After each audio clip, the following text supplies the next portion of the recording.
People who vanished, like the earth just swallowed them. What if I told you? Someone could be standing right there, not alone, not in the middle of nowhere, not deep in some forest, right in front of people, and then they're gone.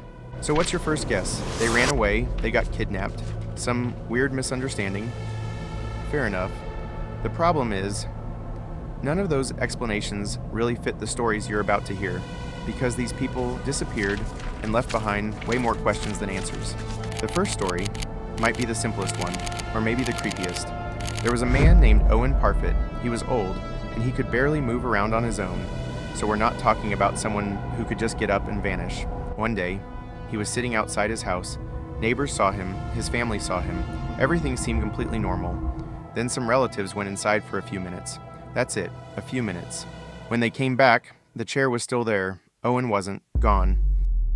At first, nobody panicked, because everyone assumed they'd find him, any minute now. But minutes turned into hours, hours turned into days, and nobody found anything. People searched the area, asked questions, checked everywhere that made sense. Nothing. No clues, no evidence, no explanation. It's almost like he was sitting there 1 second, and then got erased from reality, and you're probably thinking, there has to be a simple explanation. Honestly, I'd probably say the same thing if it wasn't for the next story. In 1978, a young Australian pilot named Frederick Valentich took off on what should have been a normal flight. Normal weather, normal route, nothing unusual. Then he radioed air traffic control and said something that turned his name into a mystery for decades. He said there was something flying above him.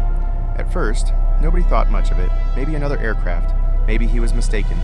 But Frederick disagreed. He said whatever he was looking at didn't move like any plane he'd ever seen. Then things got stranger. He said the object was circling his aircraft. You can actually hear the tension building in his voice. Air traffic control kept asking questions, trying to figure out what was happening. Then came the weirdest part. They asked if it might just be another plane. Frederick said no. He said it looked strange, very strange. Then moments later, controllers heard a metallic sound through the radio, a weird one, steady, unexplained. And then, nothing. The transmission died, Frederick disappeared, his plane disappeared. And somehow the story gets even stranger, because search teams found almost nothing. Nothing that could explain what happened that night. And right about now, you'd think that's impossible to top. Just wait.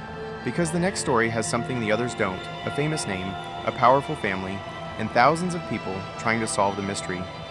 Yet nobody could. The man's name was Michael Rockefeller. Yeah, that Rockefeller family, one of the richest and most famous families in America. In 1961, Michael was exploring a remote part of New Guinea. Then disaster hit. The boat he was traveling on capsized. The situation was bad, but not hopeless. After spending hours in the water, Michael made a decision. He turned to the person with him and said, "I think I can make it." Then he jumped in and started swimming toward shore. The shore was far away, but not impossibly far, and that's the last confirmed sighting of Michael Rockefeller, a 23-year-old man swimming toward land, then gone. Of course, his family didn't just sit back and accept it. The search operation was massive. Planes, boats, rescue teams, experts. Everyone was looking. Nobody found him. But this is where things get weird. Over the years, stories started coming out from local villagers. Some claim Michael actually made it to shore, and if that's true, then maybe the mystery isn't what happened in the water.